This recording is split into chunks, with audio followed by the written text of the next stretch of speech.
inshallah, the brothers can sit closer, inshallah.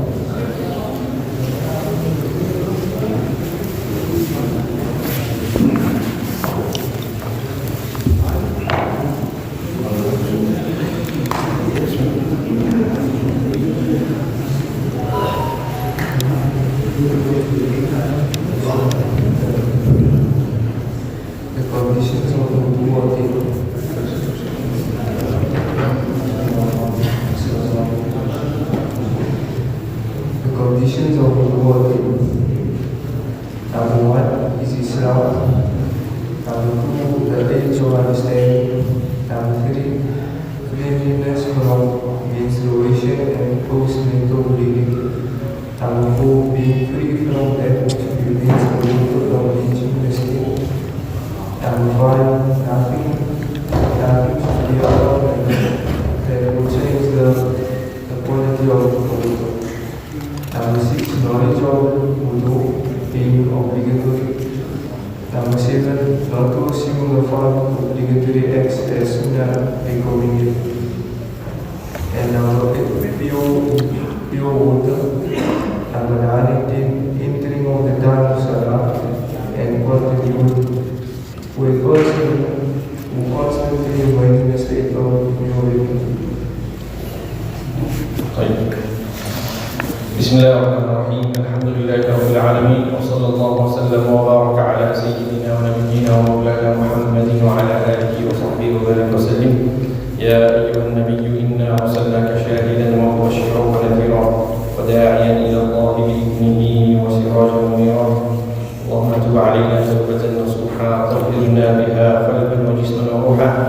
اللهم علمنا ما ينفعنا وانفعنا بما علمتنا وزدنا علما يا ذا الجلال والإكرام.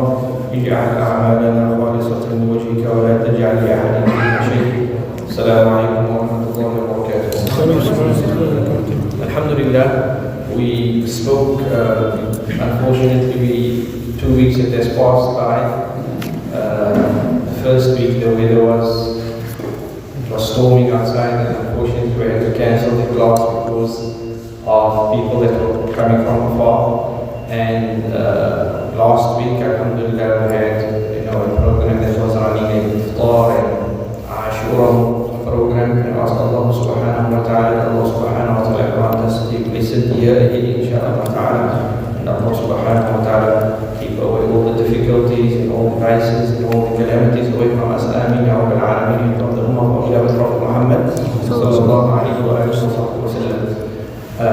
We spoke in the last time that we had class, we spoke about those things that necessitates ghusl. Those things that makes ghusl a bath, a spiritual bath, compulsory upon a person. And we spoke about a few things. There are, I'm going to mention a few masail before I go into our next lesson now. And the reason for that is because certain people ask me certain questions so after the class. Now, so the first thing is, we spoke about if the iltiqa al-khitani, basically if the husband enters his male organ into his wife's private part, basically, that actually necessitates ghusl. Whether there was ejaculation or not. Whether there was ejaculation or not. If he just by merely entered in and he took it out. We mentioned, I think we gave the example, then he had to rush unfortunately for work or something like that. That necessitates ghusl on the husband and the wife. One of the questions that the Buddhas asked me is that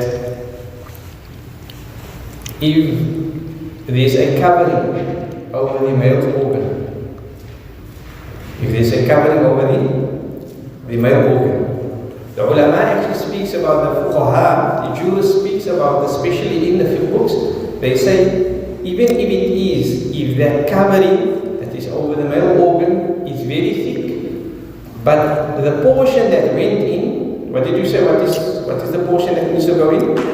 The head of the male organ. If that portion goes in, whether there is a covering over the male organ or not, then it necessitates ghusl. So, for example, if someone is wearing I'm trying to speak now, we have children here sitting in front of. Last time I had the same problem. We had, yes. If I'm going to speak very diplomatic now. If you wear safety gloves over the male organ, Jamaatul Muslimin. So you understand what I'm saying? Yeah. Alhamdulillah, today we only have one young boy in front of us. Last time we had 2 or 3 of them sitting, it was very difficult, expressing and getting these ahkam over. But inshallah ta'ala, Allah subhanahu wa ta'ala grant us understanding. So say someone is wearing a safety glove over a rubber safety glove over his male organ, and then obviously, and then he enters that, whether he ejaculated or not, that necessitates what? Ghusl.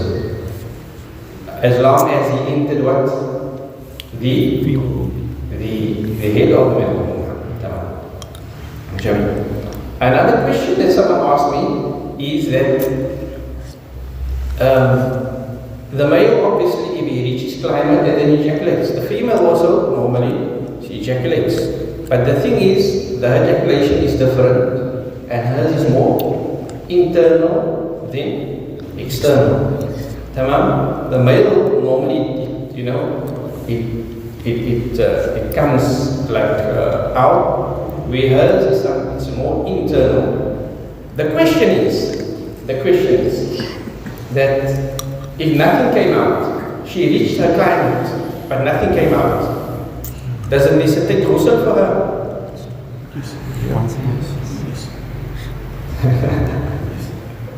The mas'ala is just a bit, we have to just break it down quickly. Firstly, if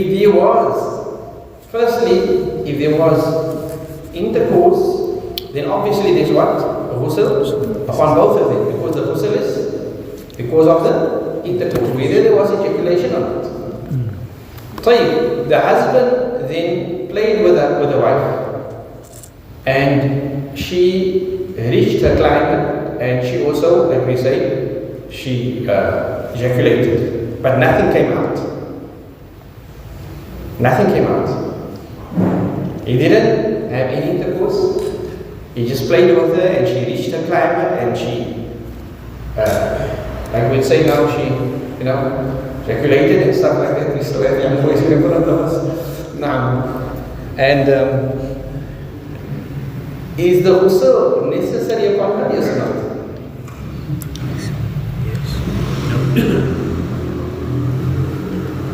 She's saying no. How come? There was? There was an interim. There was no interim. Tamam, that we can say that is 1 point. There's no interim. But one of the other conditions that we mentioned, those things that necessitates a spiritual bath, a ritual bath, is the exit of what? Of fluid. The mani, the sperm. Meaning if sperm did not come out, then what happens? There's no ghusl. There's no ghusl. Tamam? We understand? Jamil. And we then mentioned to you as well that if the husband and the wife, if they had a relationship and they had intercourse and they both reached a climate and they both basically had, let's say, ejaculated both, and the husband took a ritual bath, a ghusl, and the wife took a ritual bath, but then after she took a bath, mani came out. Mani came out. Should she take another bath, yes or no? Yes. Huh? Look at the, after she what? She reached her climax. Should she take a bath? Yes, she should take a bath. Why? Because that could come from, that could be from her. But if she did not reach her climate, maybe the man only, attained his pleasure, and she did not attain her pleasure yet, then obviously nothing came out. Then the only thing is, then he ejaculated into her. So the sperm then that comes out is whose sperm? Is his sperm. So if she takes a ghusl, and then sperm comes out, but she did not reach a climate, then that ghusl then that sperm is from him. Then that only invalidates the wudu, and it does not necessitate a ghusl.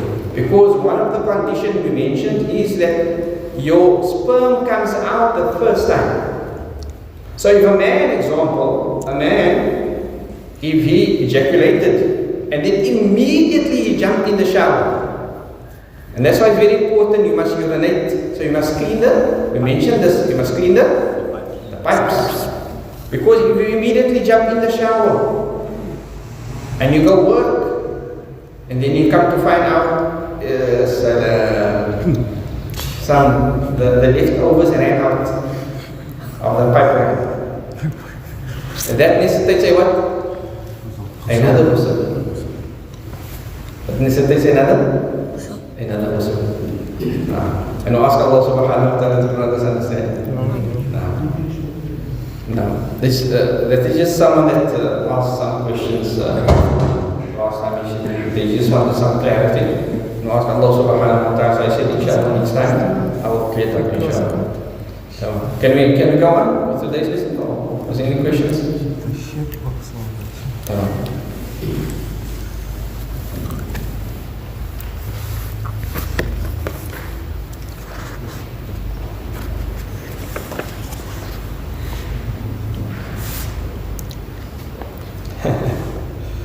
Tamam. No intercourse. Tayyib, Jameel. If a man needs because of flirting with his wife, only kissing, no intercourse, as he changes underwear. Tamam, very good question. So we said the liquid that comes out before your sperm comes out, what do we call that? Madi. Madi. Mashallah. We call it madi. And we said it's a thinnish, sticky liquid, isn't it? But that liquid, if that liquid only comes out, firstly, that the liquid does not necessitate a ghusl. But that liquid invalidates your wudu, meaning you will have to take wudu. The other thing is, if that liquid goes onto your, say your underwear, that portion of that underwear, you'll have to, either you can change your whole underwear, but just that portion, because sometimes it is actually, normally when it gets dry, you can actually see where it was. You just wash that thoroughly out, that portion, and your salah then you can actually make salah after that. But if you want to change the underwear, you can change actually the underwear.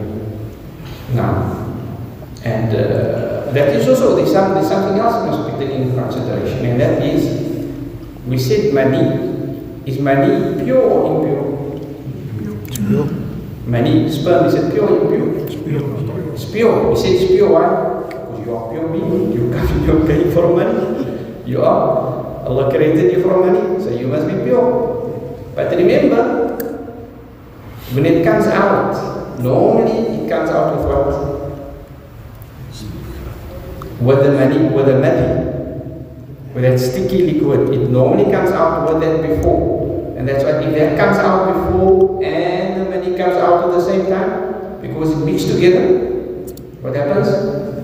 Everything is impure. Everything is impure. Understood it? Now, we ask Allah subhanahu wa ta'ala, that answer the questions? Is that answer the question, inshallah? Allah subhanahu wa ta'ala grant us understanding, inshallah. Jameel. So today, inshallah ta'ala, we will be speaking about the shurut, the conditions of wudu and ghusl. Meaning, for you to actually purify yourself, there are conditions that must be obtained. Read the first one. Read it louder. The first condition for wudu is Islam. So the first condition is Islam. A person is not a Muslim, takes wudu, says wudu correct? Why? He's not a Muslim, you can't take wudu. Wudu is an ibadah. And ibadah can only be accepted from a Muslim. Why? Because any ibadah, it requires a niyyah.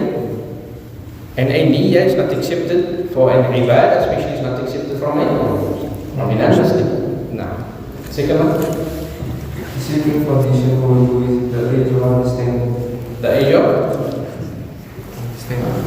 of understanding. Now, or the age of discretion, basically. And we spoke about the tamyiz. Now, what did we say? What is the dhabit of tamyiz? How do I know some boy is mumayyiz as tamyiz?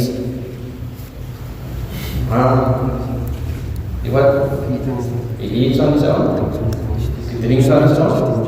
And he's able to istinja front and back on his own. Now is what? There's different definitions, but that is the more authentic definition. Meaning, if you find a boy now, he's able to eat on his own, he's drinking on his own, he's able to make istinja on his own, he's able to understand what you are conversing from, then he's mumayyiz. And he reached the age of tamyiz. All three. Must be all three. Must be? All three. All three together. It's not one of the three. All three together. Now, all three together. And all those three combined makes that young lad, makes him what? Mumayyiz. Now, makes him mumayyiz. And that we said normally at an age of what? 6, 7. Tamyiz. Tamam? Now. Tafadhal. The fourth condition for wudu is being free from that which prevents the water from reaching the skin. Being free from that. Tamam. So, we spoke about this before also, that if you have anything on the body, whether it is the ritual impurity or whether it is the major ritual impurity, which is the ghusl that we take, the ghusl we're going to wash the entire body. The entire body, every little hair the water must go into it. The ears, at least. The water must go. But the wudu is the compulsory part of wudu. There must be nothing on the body or nothing on that limb that prevents the water reaching the limb. And we spoke about few things. We spoke about like paint, I think last time. We spoke about oil paint. We say normally oil paint actually prevents. Today's water paint is so sophisticated that it's actually also what?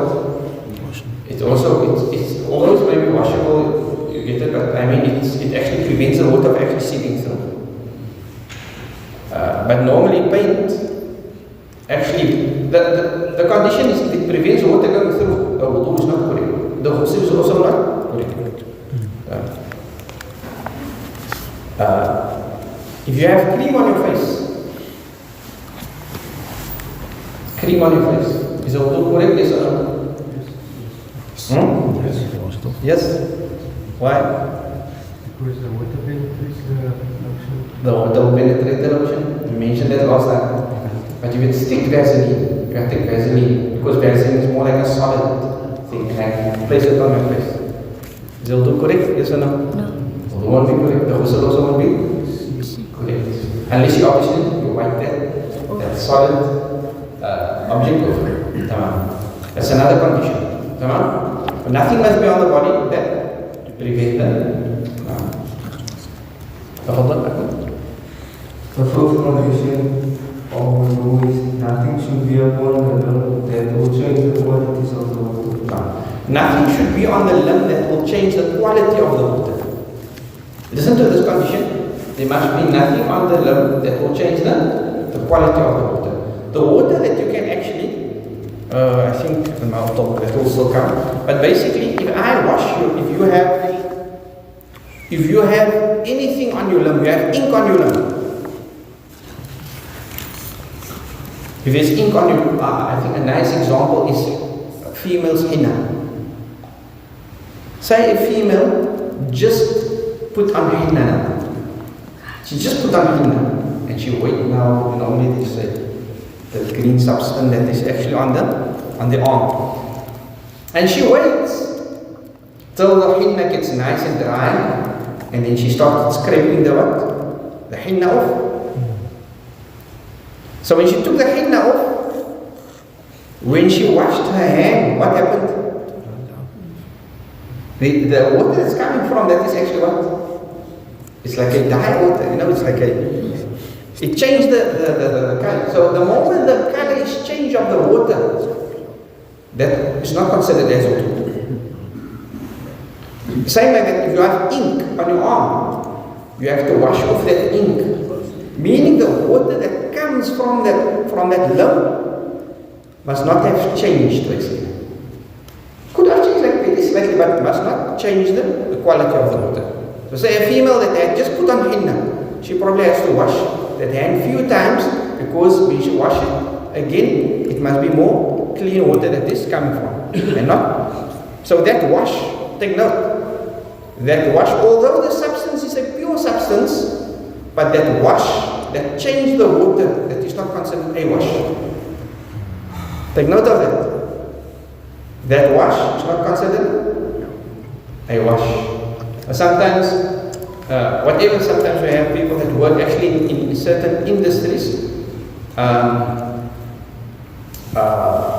where actually when they construction also, the dust maybe, the construction and the dust and stuff like that, no.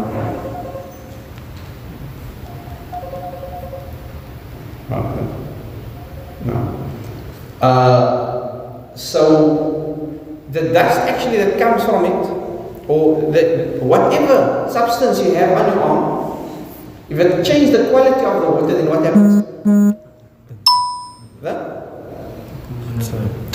That is not considered as a wash.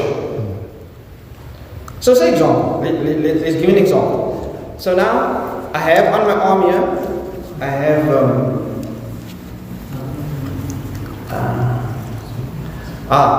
there's what do they call that soy pink thing that they put on the soles? Mercurochrome. Beautiful. So I had mercurochrome on my arm. I put a lot there because it's, mashallah, it's a big wound. And then I wash my arm. Mercurochrome is not that, because that normal. That actually sticks, right? Stains. But does it stain the water? Only if it's fresh. Huh? If it's freshly put on, yeah, it will stain the If it's freshly put on. It dries very quick. It dries very quick and it becomes very difficult to find. So that's not the proper example. Yeah. Okay, let's say ink. I got ink on my arm. And then I washed my arm. I washed my face. When I came by my arm and I washed my arm, the ink, water basically, the water came down with the ink. I washed it once, ink water. I washed it twice, ink water. I washed it thrice, ink water. Is it considered as a wash? No. Because I have to wash it until there's no more ink water. Now when the wash comes and the water is more pure, that will be considered as a wash. As a wash. Tamam? So that is a condition of the wudu as well. The sixth condition of wudu is knowledge of wudu being obligatory. Knowledge of wudu.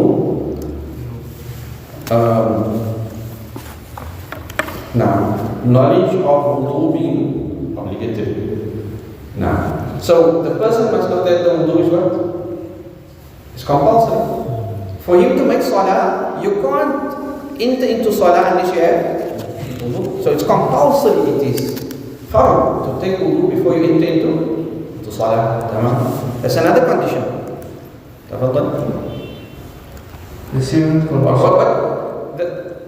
Let's speak about this condition. The thing is just that you might say, but no, what does that condition have to do with operation X? The condition is just that if someone, he's just doing what I'm doing, you see people just washing their hands and washing their feet and then he just take wudu, but he doesn't know that that wudu is compulsory for him to what? To perform salah. Then actually, it's not considered as a condition that he must know it's compulsory for him to take wudu to perform actually ibadah towards Allah subhanahu wa ta'ala. So that's ibadah. Hold on.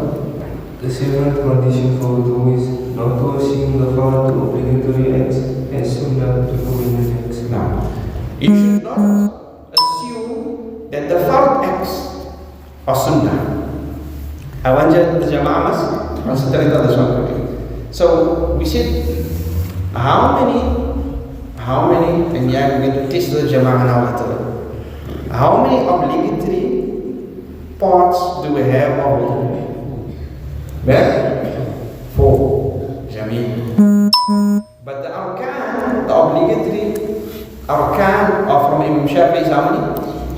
6. Because he puts the niyyah in front and he puts the tartib on the end. Meaning, everything must be in what? In order. C was in order. Come on? That makes it 6. Number 1 is the washing of the face. These are only the obligatory actions. We're not talking about the sunnahs. Is the face, the washing of the hands with the arms,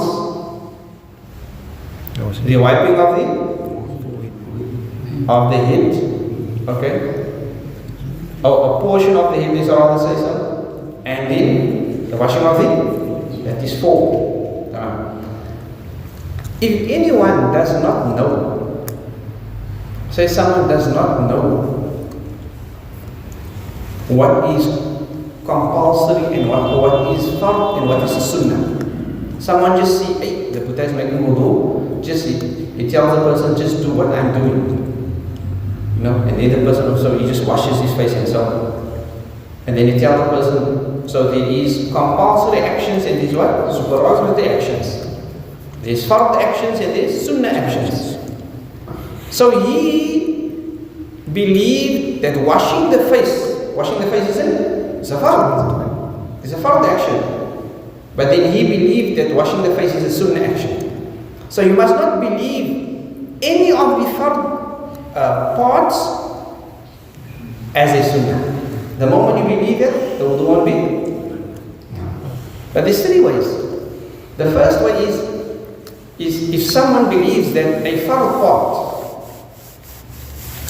is a sunnah, his wudu will be incorrect. The other way is that if you believe that all the actions of your fard, all your actions of your wudu is fard, your wudu will be correct. And if you don't know what is fard and what is sunnah,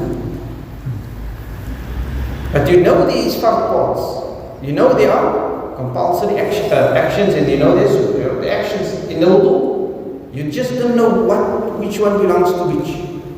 The wudu is still correct. The wudu is still correct. That's understood it? So there's 3 ways. It's either you believe a compulsory part is a sunnah, that wudu is incorrect.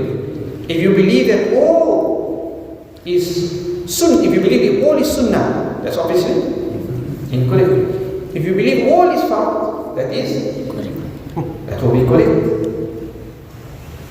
Because now it means you attain your fard actions.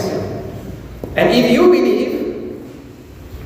believe that some is fard and some is sunnah, but you don't know which one exactly, without specifying, you just said there is some that are sunnah and some that are fard.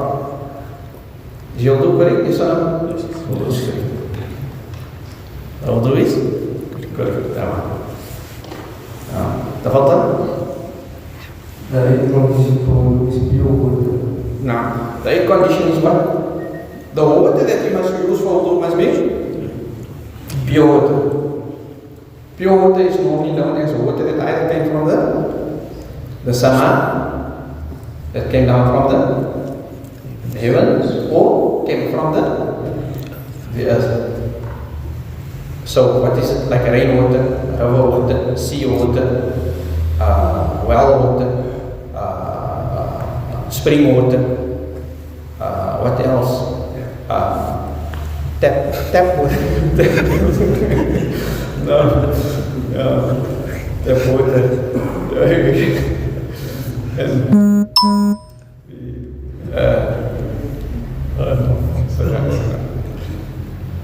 Waters like normally 7 waters are ice water. Snow and ice. Snow and hail actually. Now, give me one more please. Snow and hail, just take in consideration. If you take wudu with snow, your wudu is incorrect. The snow must melt. We're going to come now to that condition. Further? Must be drinking water. No, not necessarily drinking water. Not necessarily drinking water. If it is pure water, there's sometimes just define what I mean by drinking water. So we said pure water is drinking. The state is saying it's not a pure water that we use. Say there was a dam that was standing, and then there came a little algae in the dam. It's like little algae in the dam. The water, if you do this with the water is clean. But am I going to drink that water? You can take wudu with that water. Unless it became very, the algae overtook it, but the water you can take wudu with. The water and water that we use, must it be clean or can you use it just like that? No, can use it just like that. No. That is what we call, that brownness that comes with it. That is what we call mujarwad, something that actually comes from the ground, but is actually pure that comes out. Unless it comes out black water, then obviously then it's still totally different. Then you are allowed, but it's like brownness that comes, you can actually take wudu. What is that? The iron that normally comes out with it, that is. No. But they speak about that because some rivers actually, when you take the water, is actually slightly brown. It's a brownish, and that water you can take wudu with it. They speak about, when they speak in the Fuqaha, they speak about those things that actually just attach itself to the water because of the side of the rivers and stuff like that, and the rocks that are on the sides. So the water is still in a pure state. Tamam. Bowl water you can take wudu with. You can take. Sea water is actually one of the best waters that you can actually take wudu with.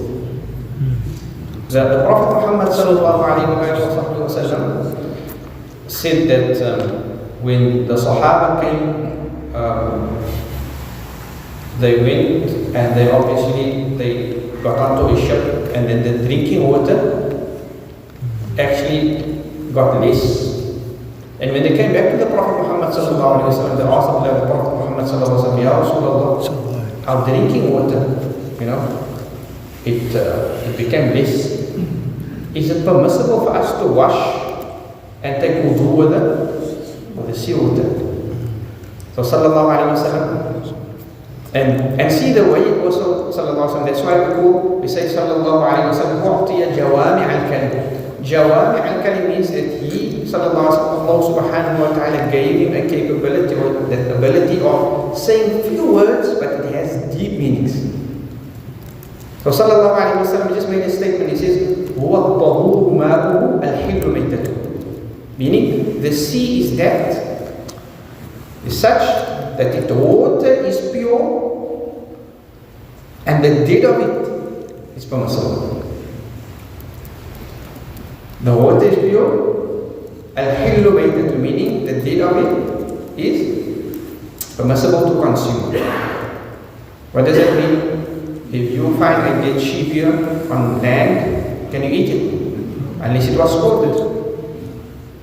There you pull out the fish, there the fish died. Can you eat it? Can you eat? Or must you say Bismillah, Allah Akbar? But the beauty thing is that ulama speaks in depth. Some ulama wrote books because of just of one hadith. وَالطَّهُورُ مَاءٌ, meaning its water is pure. It's pure, and tahur means it is pure and it purifies. You have some water that is pure but it can't purify. And that we're going to do maybe inshallah in a bit more depth in the type of waters. So if we had water that we used already for lifting a spiritual filth basically, or like wudu or ghusl, that water becomes ma musta'mal, used water. That water is clean. My body was clean. And then I had intercourse with my wife, example. And then, well, let's say someone's taking wudu, and then he takes wudu, his body is clean. Then he caught the water in what? In a bucket. Catching that water in a bucket, that water is clean, but can you use it for another spiritual lift? Yes. You can't use it again. Because it's called ma musta'mal. You can use it for, you want to throw it on the plants, you want to wash the car with it, or so. And I remember, that's why our elders, subhanAllah, those times I was with an old Buddha, his name is Buddha Ismail, old Buddha, but a very pious person. And he said that, it's very sad for me that the wudu water must just run down with the sewage water. See, the wudu water, there's a sacredness to it. Unfortunately, we can't do anything today. But he says that those times, obviously, the people had more farms, so the wudu water they went onto the vegetation and so this. So they don't make it go into the what they call it? No, that time they enter. Septic tank. So like he said, it hurts me to see that water that is like, you consider it like a very spiritual, Although Imam Abu Hanifa considered it, that's another. He considered the wudu water. I think he consider it najis because it removes sin from your body. And may Allah subhanahu wa ta'ala wudu is a beautiful thing. Wudu is a beautiful thing. One of the things of wudu, Jama'atul Muslimin, the Prophet Muhammad sallallahu alayhi wa sallam made a statement of wudu, and sallallahu alayhi wa sallam said that إن أمتي يأتون يوم القيامة غرا محجلين من آثار الوضوء. That my ummah on the day of Yawm al-Qiyamah, they will come with light will be shining from the limbs of wudu that they took on. And that's why a person that does not take wudu and does not salah, it is going to be problematic, because you're going to come to the beloved Prophet Muhammad sallallahu alaihi wasallam and say, Ya Rasulullah, I'm from your ummah. Imagine, Ya Rasulullah, I'm from your ummah, but there's no evidence. There's no evidence. Because if you were really from this ummah and you took wudu, there's supposed to be a certain type of light that shines from your face. A certain type of light that will be shining from you. May Allah grant us nur on the day of Yawm al-Qiyamah. Ameen ya Rabbal Alameen. And that's why also what is important is the fiqh of it. Meaning, you must know what is correct and what is wrong. Because if there are classes being given of fiqh, there's something that they speak about in fiqh, they call it a jahil, an ignorant person. An ignorant person will only be excused if there's no ulama around him, or he just accepted Islam very recently. But if you are ulama that are giving classes especially on ibadat, the acts of worship, and they don't worry to attend and stuff like that. On the day of Yawm al-Qiyamah, may Allah forgive us all, may Allah accept from us all. But, what are we going to tell Allah? Allah said, your whole ibadah was wrong. No, but Allah did, but it wasn't correct. And there were people that were given classes, they were giving fiqh classes, how to do it correct. And may Allah ask Allah subhanahu wa ta'ala to rectify us. Ameen ya Rabbal Alamin. Another thing is that the water must flow. We were speaking about the ice. So if I just take ice like this and I just rub it over my arm, unless the ice starts melting and it starts flowing. But if I just take ice and I rub it, it becomes a wipe and not a wash. And not a wash. Becomes a wipe and not a wash. And that's why it's important. If you take a wet cloth and you dry the cloth a little out and then you start wiping your arm, that is not taking wudu. One of the conditions is that the water must flow on the limb. And we spoke about this, the difference in between a wipe and a wash. The wash is that the water must flow. The water must run on the limb. And we had Allah rectifies. But there were times when we had the drought, and I know that we wanted to save water and so on. And sometimes we, at the homes and stuff like that, we put that spray bottles. We either have the spray bottle, or we have to put something on the wudu tap that actually Triplets. It actually it's not even spraying out, it's like misting out like that. And then it just wets the limb, and then you just try to keep that. Because you must keep your hand like this. It takes sometimes 5 minutes that will do not correct. Because that's considered a wipe, because the water did not flow. The water must have flowed. If the water flowed, then it's considered as what? As a wash. And we told you that there is a portion of the wudu, or there is a limb of the wudu that you can wipe. What was it?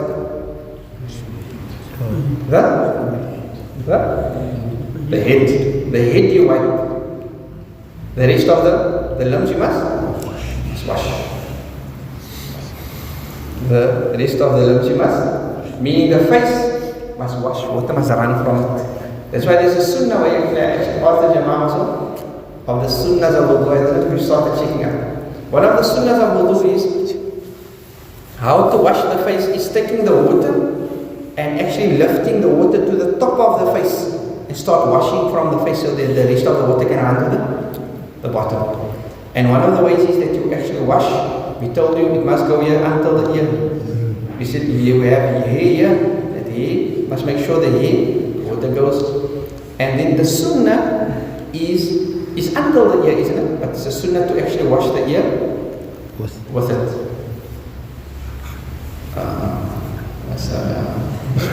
I asked the Jama'ah to check all the sunnahs of wudu, and maybe we actually got so far. And I told you there's 15 different type of wipes and washes for the ear, wipes and washes together. I don't know also we got so far. Ya salam. But inshallah, maybe one day we'll go through all the sunnahs of the wudu, inshallah. Now, because of time, we just want to quickly do the last one, inshallah. Entering of the time of Salah and continuity for a person who constantly remains in a state of impurity.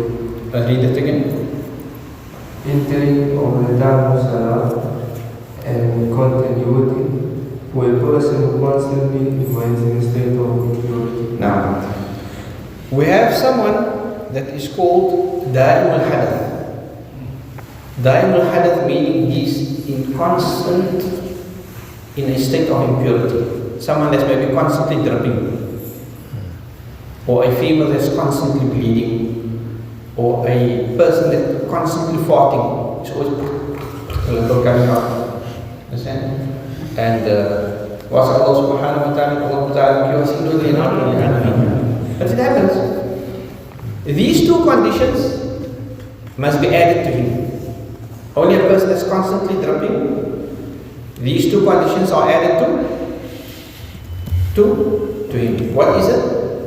Dukhul al-waqt, meaning that the waqt must have entered. You can't take wudu like we, alhamdulillah, we can take an hour before the waqt. You can take wudu. And if the adhan goes, you just go stand in the saf. Alhamdulillah. That's a ni'mah of Allah. But the person that's in a state of da'im al-hadath, in a constant impurity, what must he do? He must wait till the waqt first comes in. The moment the waqt is in, now see all these things what he needs to do. And then it must be consecutive after each other. First thing, he must go make istinja. After istinja, he must put something there. Like, must put something that covers if anything comes out. Then he must go take a wudu, and then immediately he must go make salah. Oh, they speak about the waiting period, they're waiting for the jama'ah, like 10 minutes you can do. But you can't take wudu before the time. You must actually wait until the adhan goes, and then you must do all these things so that you can actually come and make salah with the jama'ah.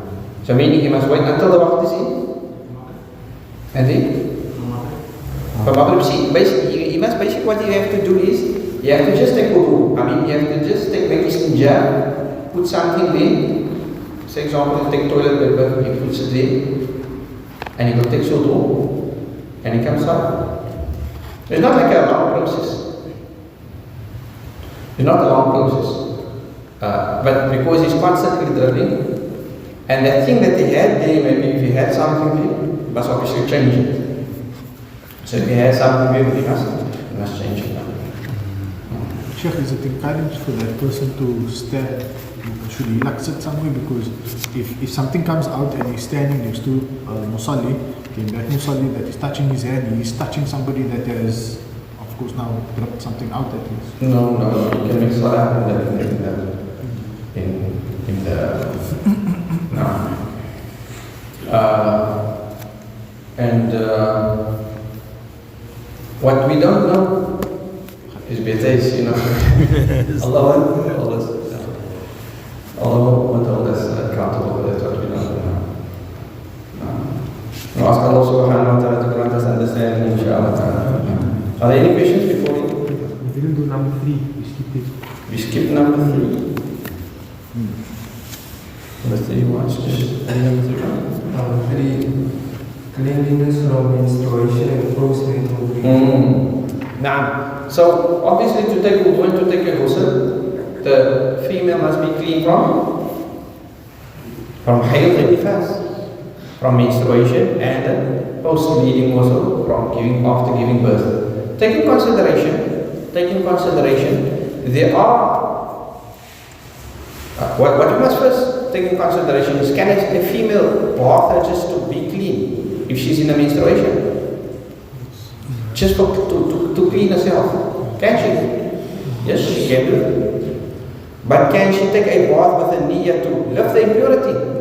She can't, because she's still in. Can she take a ghusl for an ibadah? There are certain ibadahs that she can take a ghusl, a sunnah ghusl for, although she's in the state of what? Menstruation. And that is like they call it, they say, the aghsal of the ghusls of Hajj. The ghusls of Hajj, there are certain sunnah ghusls, certain sunnah ritual baths that a person takes when he goes into ihram. So before going to ihram, you're supposed to take a female that is in menstruation, she must make niyyah of a sunnah ghusl of ihram. Although she's in ibadah, she's not permissible, but there is what? There is istithna. Just like that for Eid, she's permissible to. There are certain. That is not just the only one. Going into Makkah, you need a ghusl. Before you go into Haram is another ghusl. There's few ghusls that you must take actually. especially on Hajj, and ask Allah subhanahu wa ta'ala to grant us understanding. Before we end up, are there any questions? Ma'af, that's going to overtime. Tafadhal.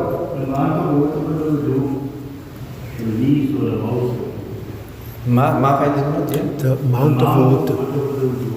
The amount of water for wudu. The Prophet Muhammad sallallahu alayhi wa sallam, he used sallallahu alayhi wa sallam used 4 muds.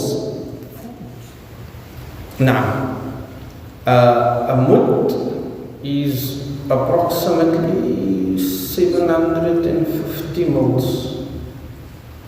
750 mils. I must actually make sure now, is that for the ghusl or what? I'm going to make sure about that. But the Prophet Muhammad sallallahu alaihi wasallam, 750 mils, so 4 of that gives you 3 liters. Huh? Wudu was one mud. Wudu was one. No. They say wudu should not be less than 1 mud. They say it's makruh to make wudu with less than 1 mud.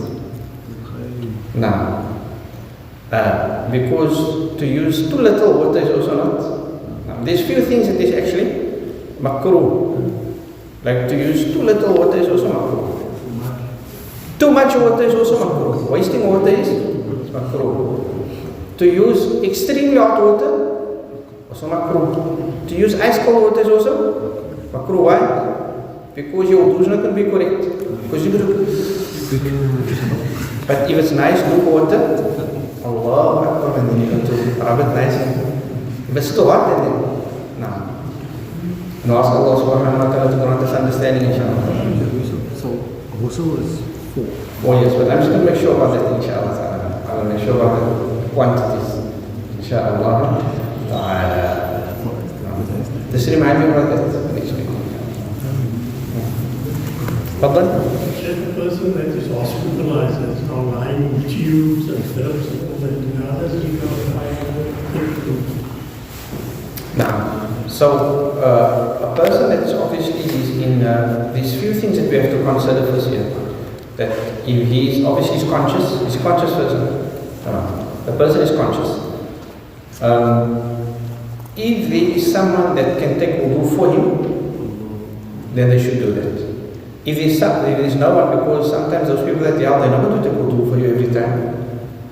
Then if he's able to at least take tayammum, then like someone can leave maybe a small cushion with some sand in it, a box maybe with a small cushion with some sand and dust in it, and he can at least take tayammum. We can do that maybe, then he should do that. And if you can't do that as well, if you can't no take wudu, no take tayammum, and then you must at least make salah without now they call it salah faqid al-tahurayn. Now, and then inshallah one day when Allah subhanahu wa ta'ala grants him health again, and then you can just repeat those salahs again. You can pray again. And then obviously the way to make salah, that's another mas'ala. If he's the way he's capable of making salah on the bed and facing the qibla, that's another mas'ala, inshallah ta'ala. Naam, tafadhal. Do you think that it's covered with a plaster or if you have a cut on your finger, yes, plaster around it. Now, so that is a mas'ala, what they call mas'ala al-jabira. Jabira, inshallah ta'ala, I'm not sure if we're going to do it in this book. Let me just see if we can do it in this book.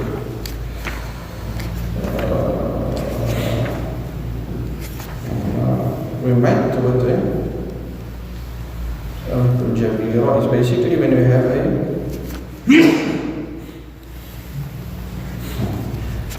but okay, let me just explain it in brief. If you have something that is covering a wound or so, or you have a cast on, say someone has a cast on, if you can take it off, you should take it off. But if you can't take it off, now there comes a mas'ala in what we call of tayammum and wudu together. So basically what happens is that you take wudu until you come to that limb, and then you take tayammum for that limb, and then you continue with the rest of the wudu. But Now that another masala comes in. Must you repeat that salah or not repeat that salah? That's another masala. This few like this whole condition of that now. Did you place it on a state of purity? Did you place it on a state of purity? Is it on the hands or the face? That is something that we'll discuss inshallah ta'ala in some time. But basically, if you can take it off, you should take it off. If it's a wound, say example, the doctor tell you can't take that plaster off. If you take that plaster off, that wound is not going to heal. Say example. Now what happens? It's a small plaster, but they told you, if you can take that plaster off, that wound is not going to get better. So now what happens is, and the plaster is a plaster that what? Is preventative of. So then what happens is, you wash, when you come to that portion, then you actually just take tayammum for that portion. Take tayammum for that, and then you go on with the wudu. Any other questions? Before we go on? وصلى الله على سيدنا محمد وعلى آله وصحبه وسلم. جزاكم الله خيرا. Pardon me that we've been so over time, Jama'at al-Muslimin. صلى الله على سيدنا محمد وعلى آله وصحبه.